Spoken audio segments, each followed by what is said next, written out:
Hi, family. Good morning, good afternoon, good evening, whatever side of the diaspora that you are on. Welcome to the Mental House with your host, Khadijah. You know, on this channel, I really try to keep it light and talk about things that universally affect all of us, things that transcend race, color, gender, and just speaks to the heart of human and the human condition and the human experiences. So what I've come up with actually is a, actually an illustration that was shown to me by Lisa A. Romano.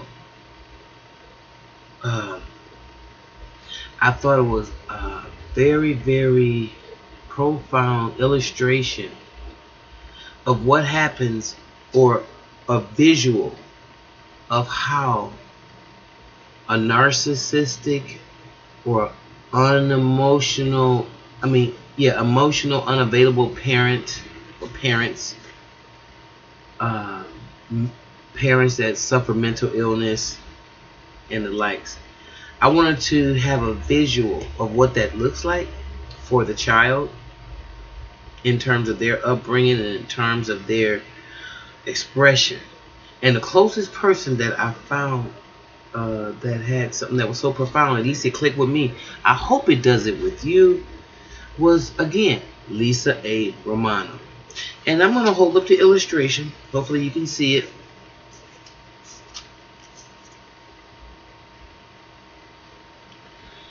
There's a kid right there. There's a mommy. There's the baby's heart. And there's the mommy's heart. Okay? This illustration is a little personal for me because this kind of illustrates my development and how I see my upbringing in terms of my relationship with the great queen of my life, my first molder. As you can see, the little baby's heart is full of love for her mama, and the mama has love. She has love in her heart. The only thing is, there's a big wall in between the mommy and the baby. That wall is there because the mama is unemotional and she's unable to connect.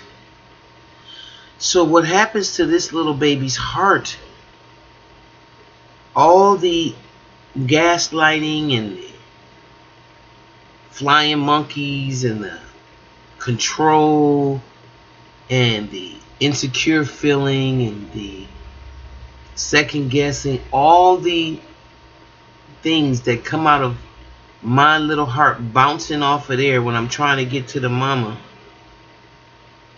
has created issues like insecurity, codependency, anger, narcissistic traits, maybe. Just overall damage. And look who it came from. The lady that's supposed to represent so much love in our lives, our mothers. A position that I now hold. So when I look at this illustration, I thought of so many people who are emotionally damaged and wounded because, see, she may have other things on her mind. I'm not saying this doesn't mean that this is a bad person. She might have a cheating spouse, a mean, abusive, alcoholic, drug addict spouse. She has her own demons from childhood that she hasn't cleared out and rechanneled.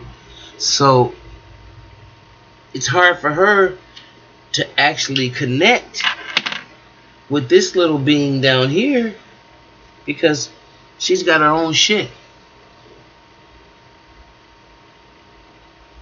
Thus you have disconnected, unemotional, maybe a little out of balance adults in terms of their emotional capacity or their emotional behavior. So with that being said, I thought that to be a holistic and an honest person, the first thing we're going to have to start doing to some degree is stop pretending that our mothers are infallible and that we are flawless. And especially in the black community where the woman is just worshipped, well, on a spiritual level, because I can't, on a realistic way, a level, when I look outside, it doesn't seem like there's much respect going on at all. But there's a lot of reverence in the black community when you start saying shit about your mother that comes with a heavy price. So with that being said, I still want you to examine the relationship that you have with your child. Do you have a wall built up where that little child's feeling is just bouncing off the damn wall, bouncing off, going all up into the universe when they're really trying to get to their mama's heart? Because if you do, you setting that woman up to be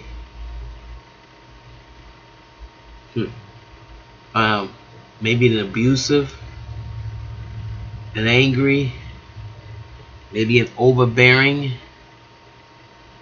wife or partner or individual.